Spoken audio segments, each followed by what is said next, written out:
안녕하세요, 속보유입니다. 최근에 속보유를 너무 자주 하는 것 같네요. 이 속보유를 자주 하는 건 좋은 건 아닌데 어쨌든 상황에 대한 정확한 판단을 하시기 위해서 오늘도 영상을 켰습니다. 시작하기에 앞서서 엔비디아의 블랙웰 200 렉 공급이 또 다시 지연된다라는 소식이 전해지면서 시장이 조금 혼란스러운 상황인 것 같아요. 이것이 사실인지 여부가 아직 확인되진 않았지만 엔비디아 주가는 지금 4% 하락하는 모습을 보이고 있고 전반적으로 나스닥의 주가 하락에 영향을 주고 있는 것 같습니다. 또 하나는 비트코인이 지금 9만 불을 깨고 일시적으로 내려갔다 지금 올라오는 모습을 보이는데 지금 현재 기준으로는 9만 불을 조금 넘어선 상황이긴 한데 여전히 불안불안한 상황인 거는 맞는 것 같습니다. 2025년 금융시장의 주인은 뭐 AI나 아니면 뭐 CES나 뭐 비트코인이나 이런 것이 아니고 일단 연초의 주인공이 지금 의외로 채권이었습니다. 왜냐하면 저도 사실은 트럼프가 취임식을 하기 전까지는 노이즈들이 많이 발생할 수 있다라는 말씀을 드리긴 했는데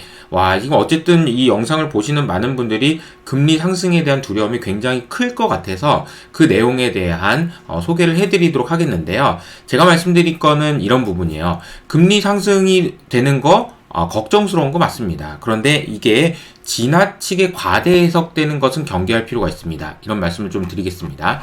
자, 우선은 이제 금리가 많이 올랐습니다.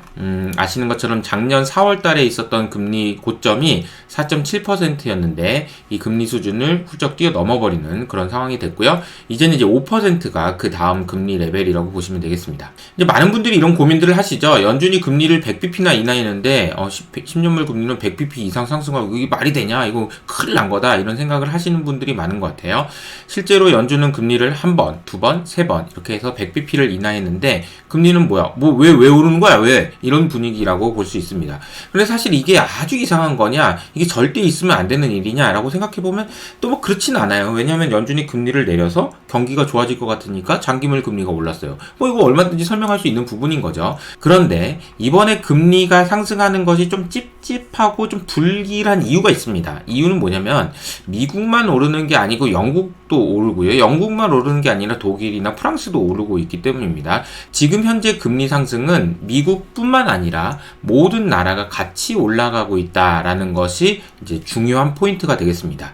자, 그러면 이제 고민이 되는 거죠. 이게 금리가 왜 오르는 거지? 첫 번째로는 금리라는 것은 성장의 함수, 그리고 인플레이션의 함수, 위험도, 리스크의 함수 이렇게 세 가지로 나눠볼 수 있는데 그럼 첫 번째로 경기가 좋아서다라고 생각을 해본다면은 잠깐만 미국 경기가 좋은 건 알겠는데 얘네들도 경기 좋아? 아닌데?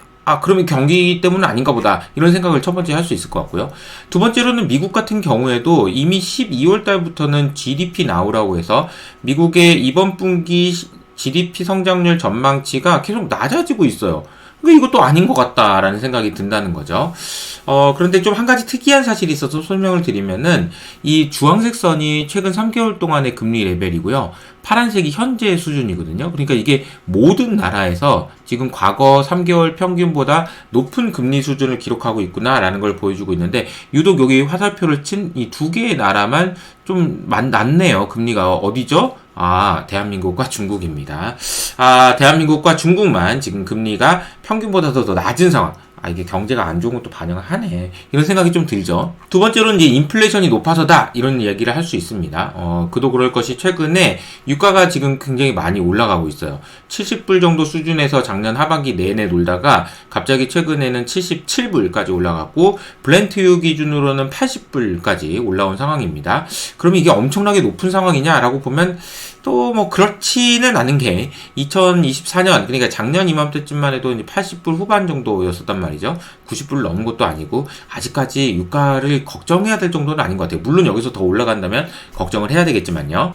아니야. 근데 문제가 있는 게 또 하나 있어요. 뭐가 있냐면요. 지난주 금요일날 발표된 5년 후의 인플레이션에 대한 기대치가 좀 많이 올랐습니다. 역대급으로 많이 올랐어요. 어느 정도냐면은 2008년 이후로 제일 많이 올랐네요. 이게 이제 어떤 의미냐면요. 다음 달에 물가가 어떻게 될 것 같아요? 이번 주 수요일날 발표된 물가가 어떻게 될 거예요?가 아니고 5년 후에 물가가 어떻게 될까요? 라는 질문을 여러분이 받으신다면 어떤 생각을 해야 그 대답을 할 수 있을까요? 이 질문이죠. 연준을 당신은 믿으십니까? 연준이 그 물가 잡겠습니까? 이 질문에 대한 대답을 할 때 못 잡을 것 같은데 라고 생각하면 이게 올라간다라는 거거든요. 그래서 이게 심상치가 않다라는 겁니다. 이게 문제가 있다는 거죠. 근데 이 내용을 까보고 제가 좀 충격적인 사실을 하나 발견했는데요. 많은 분들이 생각하시는 것처럼 이게 트럼프가 당선됐으니까 트럼프가 하는 짓이 그 인플레나 올리고 이거 아유 제대로 하겠어? 라고 생각하는 민주당 지지자들은 인플레이션에 대한 기대치가 갑자기 많이 올라갔고요. 아니야, 트럼프 진짜 잘할 것 같아 라고 생각하는 공화당 지지자들의 인플레이션의 전망치는 이렇게 낮아지고 있습니다. 아니 이거를 믿어야 되나 이런 생각이 든다는 거죠. 여기 이제 빨간색으로 되어 있는 표시가 아니 나 신경 안 써, 나는 저 공화당도 아니고 민주당도 아니요 라고 생각한 사람들이 생각하는 인플레이션 전망치는 그렇게까지 많이 높아지진 않았다라는 생각이 든다는 거죠. 그래서 지금 이 그림만 보고 아유 큰일 났다라고 생각하기에는 아직은 이른 것 같다라는 생각이 듭니다. 이제 남아있는 건 리스크밖에 없네요. 리스크라는 것을 설명드리기 위해서는 제가 이렇게 설명드릴 수 있을 것 같습니다. 전 세계 금리가 최근에 왜 이렇게 많이 올라가요? 한마디로 표현하면 채권 투자자들이 그냥 짜증이 너무 많이 났기 때문이다. 이렇게 정리할 수 있을 것 같아요. 자, 이 그림은 주요 10개의 자산군의 수익률 순위를 보여주고 있는 겁니다. 연도별로 이 순위를 보면 채권이 이렇게 왔다 갔다 하고 있거든요. 그러니까 하위권에 계속 머물고 있네요. 2021년부터 수익률과 순위를 따져보면요. 2021년에 마이너스 2.4%. 미국 정부한테 돈 빌려줬는데 손실 났네요. 10개 중에서 8위를 기록했고요. 2022년 마이너스 12.9%. 4위긴 한데 마이너스 12.9%. 2023년 3.9%인데 9등 꼴찌 다음인 거죠. 2024년 작년에 0.5%로 꼴등. 이게 진짜 채권 투자하시는 분들 입장에서는 와 진짜 열받는데? 근데 올해 또 마이너스야? 와, 진짜 대박. 진짜 열받네? 이런 이제 분위기가 연출됐다라고 보시면 되겠고요. 상황이 이렇다 보니까 지금 역대 세 번째로 엄청난 거대한 채권 약세장이 시작된 것 아니냐라는 우려도 나오고 있습니다. 자, 이 그림을 보시면은 1945년, 2차 세계대전이 끝난 이후로 1980년대까지 무려 40년에 가까운 시간 동안에 금리가 계속 올랐죠? 이러다 보면 채권 투자하는 사람들은 손가락을 쫄쫄쫄쫄 빨았어야 될 겁니다. 그리고 1980년 이후로 금리는 계속해서 낮아져서 2020년, 그러니까 정확하게 40년 약세장, 40년 강세장 끝났고 지금부터 40년 약세장 이게 그러면은 채권하는 사람 어떻게 하라고 이런 이제 분위기라고 보시면 되겠습니다. 금리가 여기서 이제 더 올라갈지 어쩔지는 모르겠지만 지금 어쨌든 채권 투자자들의 짜증 지수는 진짜 역대급이다라고 보시면 되겠습니다. 이런 현상을 적나라하게 보여주고 있는 그림이 하나 있는데요. 그 그림이 바로 이 그림이죠.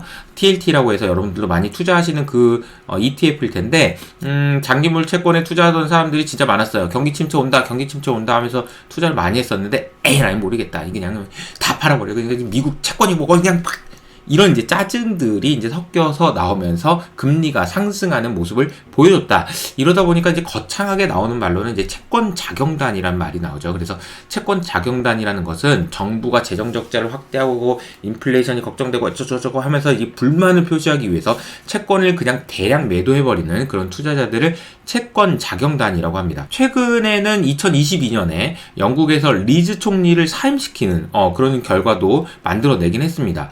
그래서 실제로 리즈 총리 기억나시나요? 이게 45일 만에 그냥 잘려버렸어요. 채권 자경단 때문에요. 근데 지금은 채권 자경단 해가지고 뭘 어떻게 해야 되죠? 이런 생각이 드는 거죠. 왜냐면 전 세계를 그럼 다 총리를 다 자를 건가? 이런 생각도 드는 거고요. 그리고 실제로 보면은 모든 문제는 지금 결국은 재정 적자가 너무 심하다. 이건 좀 너무 아니지 않냐? 이거 채권이 발행 규모가 너무 많고 그리고 이제 중앙은행은 사주지도 않고 이건 뭐 어떻게 하라는 거냐? 이런 이제 분위기라고 보시면 되겠습니다. 심지어 최근에는 독일의 GDP 대비 국가 부채도 100%를 넘어서는 수준까지 지금 올라가고 있는 상황입니다. 그럼 어떻게 되는 건가요? 이게 다 망하는 건가요? 이제 뭐 이 질문에 대한 대답을 그냥 뭐 이거 어딘가 분명히 한 군데는 다 부러집니다. 이거는 너무 쉬운 전망이죠. 그리고 이런 전망은 투자에 하나도 도움이 안 됩니다. 이거 어딘가 부러진다. 저도 그거 할 수 있는 얘기입니다. 그런데 그거는 투자자들 입장에서는 그런 생각에서 거칠 것이 아니라 그 다음에 어떻게 될 것인가 라는 생각인 거죠. 어딘가 부러질 수 있어요. 그럼 그 다음엔 어떻게 되는 걸까요? 자, 이렇게 그냥 지구가 펑 하고 이제 멸망한다. 이거는 아니지 않을까요? 그럼 과연 어떻게 될까요? 제가 이제 세 가지 포인트를 말씀드릴 텐데요. 첫 번째로는 단기적으로 금리 상승은 시장의 부담인 거 맞습니다. 그런데 자, 이 그림을 보시면 금리가 상승하는 동안에 주가가 막 빠지는 구간이 뭐 이 정도의 구간 정도가 영향을 줬다라고 볼 수 있는데요. 이 구간의 특징은요. 10년물 금리 기준으로 과거에 없었던 새로운 금리 레벨로 도달해서 계속 금리가 올라갈 것 같을 때 주가가 많이 하락합니다. 그리고 이 그림에서 저점이 확인됐던 것은 2023년 10월 달에 있었던 금리 5%를 찍었던 날, 그날이 주가 저점이었던 거죠. 그래서 사실은 어떻게 보면 이번에 금리 상승도 결국은 5%를 찍고 안정될 것인가, 아니면 5% 찍고 더 갈 것인가에 따라서 완전히 다른 시나리오를 그릴 수 있는데요. 저는 개인적으로 5%를 찍더라도 다시 안정화될 가능성이 높다라고 보고 있기 때문에 이 주가의 상승 추세가 완전히 꺾였다라고 보지는 않는데요. 혹시라도 여러분들 중에서 5% 뚫고 계속 금리가 계속 올라갈 것 같다라고 생각하시는 분이라면 주가에 이런 정도의 조정이 있을 수 있다라고 생각하시는 게 맞고, 주가 조정 가능성에 대비하시는 것도 필요한 것 같습니다. 그러니까 어느 정도의 가능성을 열어놓고 생각할 필요는 있다는 거죠. 자, 두 번째가 중요한데요. 여러분, 지금 현재 상황에서 위기가 온다면 어디서 위기가 터질까요? 이 질문에 대한 대답입니다. 2008년 금융위기 때 이 그림을 보시면 미국의 가계와 기업의 부채 수준인데요. 1980년대부터 계속해서 부채 비율이 계속 늘어나다가 이때 이제 빵 하고 터지면서 디레버리징이 진행됐죠. 그리고 코로나 때 다시 올라갔다가 다시 디레버리징이 진행되고 있습니다. 그러니까 지금 부채 문제는 적어도 기업과 가계에는 없다. 좀 세부적으로 볼까요? 역시 마찬가지인 게 개인 같은 경우에는 계속해서 줄어들었고요. 기업도 조금 올라가는가 싶더니 2020년 이후로는 줄어들고 있잖아요. 그래서 결과적으로는 기업과 가계에서 문제가 생겨서 위기가 뻥 터지고 이거는 아닐 것 같다라는 거죠. 그럼 어디냐? 그러면 문제는 정부예요.